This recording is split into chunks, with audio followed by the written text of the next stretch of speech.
The line between a leader and a god complex is so thin that most people don't even notice when they've crossed it. Some people can't handle a little bit of power without turning into mini-gods. Like, bro, you became a supervisor for 3 days and now you walk around like your lungs breathe purer oxygen than the rest of us. Or those influencers who act like liking their post is a religious duty. Yeah, this one's for them. And maybe even for you if you've ever confused respect with worship. Because here's the dark truth.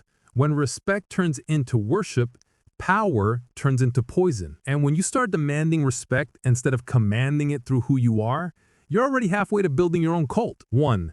The thin line between respect and worship. There's a very thin line between being respected and being worshipped. Respect is earned through consistency, through how you carry yourself when no one's watching. Worship, though, that's built on delusion, and it's dangerous. When people stop admiring you and start obeying you, that's not leadership anymore. That's control. It's not about respect. It's about feeding your ego's bottomless pit. The sad part? Most people don't even notice when they cross that line. They start thinking, I deserve this. What you've earned is respect, not worship. The moment you start craving admiration like it's oxygen, you're not a leader anymore. You're a junkie hooked on validation. 2. The God complex begins. Let's talk about that God complex. It starts small, like an itch for recognition. You want people to notice your work, your effort, your status. That's normal. But soon, recognition isn't enough. You want reverence. You want people to speak softer around you, to walk on eggshells when you're mad, to nod when you talk, even when you're wrong. And then boom, you've developed a God complex. You start confusing fear for respect, silence for loyalty, and attention for love. You become addicted to control, to the sound of your own name being glorified. And worst of all, you start to believe that people owe you respect instead of realizing that respect should never be demanded. Listen, respect that's forced isn't real. It's just fear wearing a polite mask. If you have to keep saying, put some respect on my name, maybe you're not actually someone who commands it. You're someone who craves it. 3. Respect should be commanded, not demanded.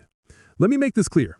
Respect should be commanded naturally, not demanded like rent money. You command respect when your presence speaks before you do, when your actions echo louder than your words, when your energy, your discipline, your aura, your calmness makes people straighten up when you walk in the room. That's what true strength feels like. It's quiet. It's self-assured.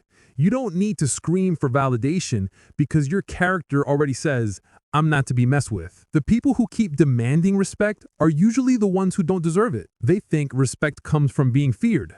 But fear fades. Aura doesn't. When your respect depends on how loudly you demand it, it's not respect. It's obedience in disguise. 4. Why do people worship power? Now, why do people even start worshiping others in the first place? Simple. Because worship is easier than thinking.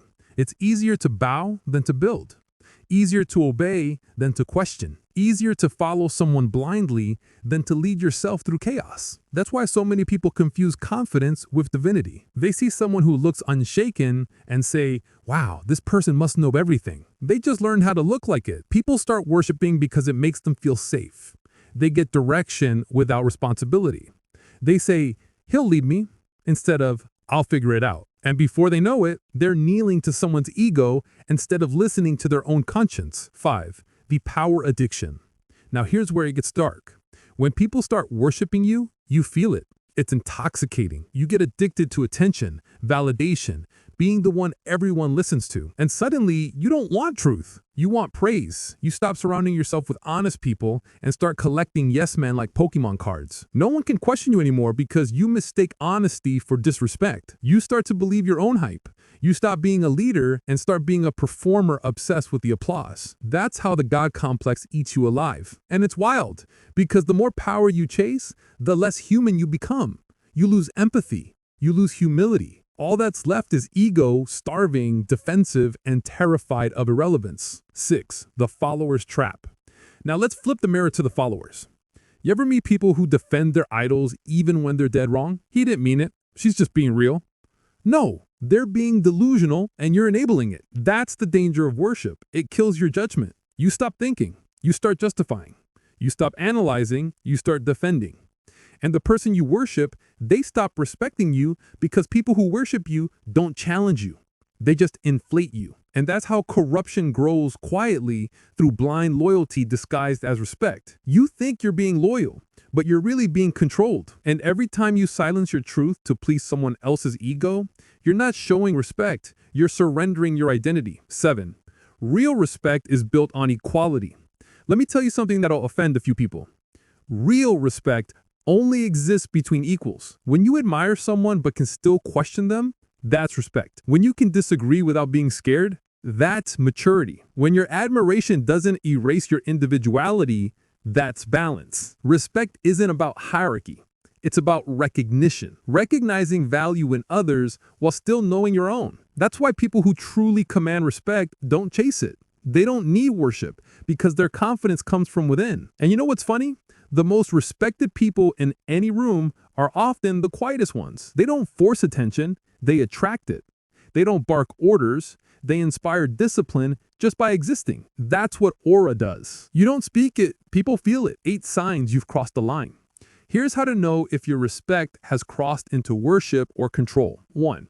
When people stop questioning you, that's not loyalty, that's fear. 2. When you start demanding respect instead of commanding it, that's ego, not strength. 3. When you take disagreement as disrespect, you've built your throne on insecurity. 4. When people's opinions start replacing your own, you've surrendered your power. 5. When honesty disappears, congratulations, you're surrounded by worshipers, not friends. If any of these hit too close to home, then it's time for a reality check. 9. The cure, detachment, and humility.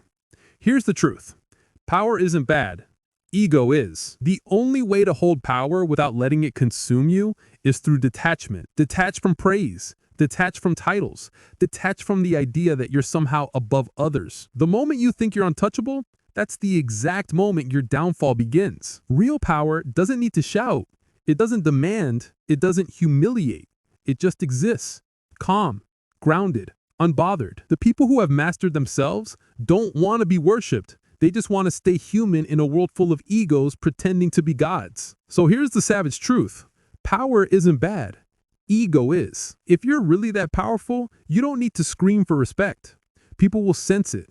Your discipline, your composure, your aura, that's what commands respect. But the moment you start begging for it, you've already lost it. And if you're the one doing the worshiping, stop. You can learn from people, admire them, be inspired by them, but never kneel to them. Because the second you put someone on a pedestal, you've already placed yourself below it. So stay grounded, stay sharp, and remember, respect should be mutual.